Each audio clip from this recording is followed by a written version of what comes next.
भारत की millennium city और corporate hub के रूप में पहचाना जाने वाला गुरुग्राम एक बार फिर भारी बारिश के बाद जलमग्न दिखा। पूरे गुरुग्राम में कमोबेश एक जैसे हालात थे। चंद घंटों की बारिश के बाद इफ्को चौक, राजीव चौक, शीतला माता मंदिर सब पानी पानी हो गया। सवाल यह है कि देश को सबसे ज्यादा टैक्स और रेवेन्यू देने वाले शहरों में शामिल होने के बावजूद गुरुग्राम का यह हाल क्यों है? गुरुग्राम अकेले केंद्र सरकार के राजकोष में इनकम टैक्स के रूप में करीब 48,000 करोड़ रुपए का योगदान देता है, जो अकेले हरियाणा के कुल शेयर का लगभग 65% है। इस शहर में घर खरीदने के लिए लोगों की जिंदगी भर की कमाई लग जाती है, लेकिन बारिश के बाद वाहनों की रफ्तार थम जाती है, वाहन रेंगने लगते हैं और पूरा शहर वाटर पार्क बनकर दिखाई देता हुआ नजर आता है। आखिर क्यों? ये सवाल अब गुरुग्राम में रहने वाला हर शख्स पूछ रहा है।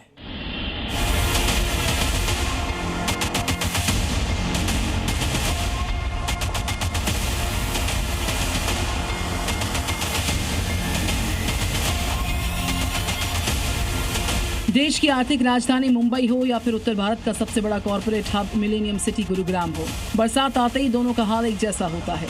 फर्क सिर्फ इतना होता है कि यहाँ पर ऊंची ऊंची कांच की इमारतें आसमान छूती, लेकिन थोड़ी सी बरसात इन इमारतों के नीचे जमीन पर ऐसा सैलाब लाती है कि मिलेनियम सिटी किसी ग्रामीण इलाके या तालाब जैसी नजर आती है।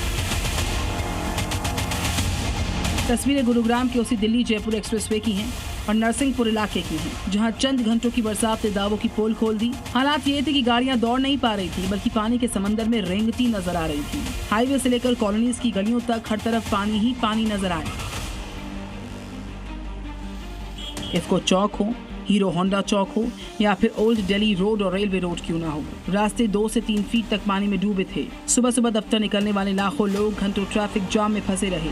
शहर का ट्रैफिक सिस्टम पूरी तरह से हांफता हुआ नजर आया।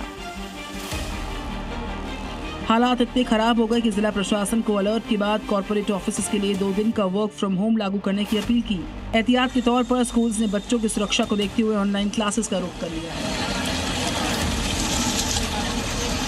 और मुसीबत सिर्फ गुरुग्राम तक सीमित नहीं रही। फरीदाबाद में भी हुई मूसलाधार बरसात ने एक बड़े हादसे को न्योता दे दिया है।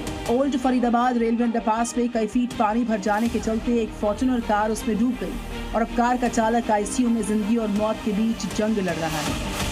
सैकड़ों करोड़ रुपए के विकास कार्यों और स्मार्ट सिटी के तमाम बड़े बड़े दावों के बाद भी हकीकत यही है कि मॉनसून की एक अदद मार इस तथाकथित कॉर्पोरेट हब के सिस्टम की पोल खोलने के लिए काफी है। सवाल ये है कि आखिर हर साल जनता को इस जलगड़े और जाम के नरक से कब मुक्ति मिल पाएगी। Bureau report. तो दिल्ली में हुई बारिश ने माहौल को खराब कर दिया, लोगों की मुश्किलें बढ़ा दी। अलग अलग तस्वीरें इस वक्त आपके सामने हैं। महरौली की तस्वीर आपके सामने है जब पानी में कार फंस गई। अंबेडकर नगर की तस्वीर भी आपके सामने है जब सड़कों पर सैलाब नजर आया।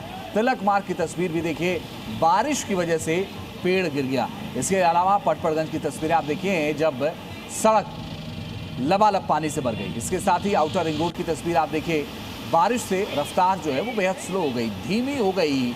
और गांधीनगर की तस्वीर भी आपके सामने है जब बारिश की वजह से जल भराव होना पड़ा।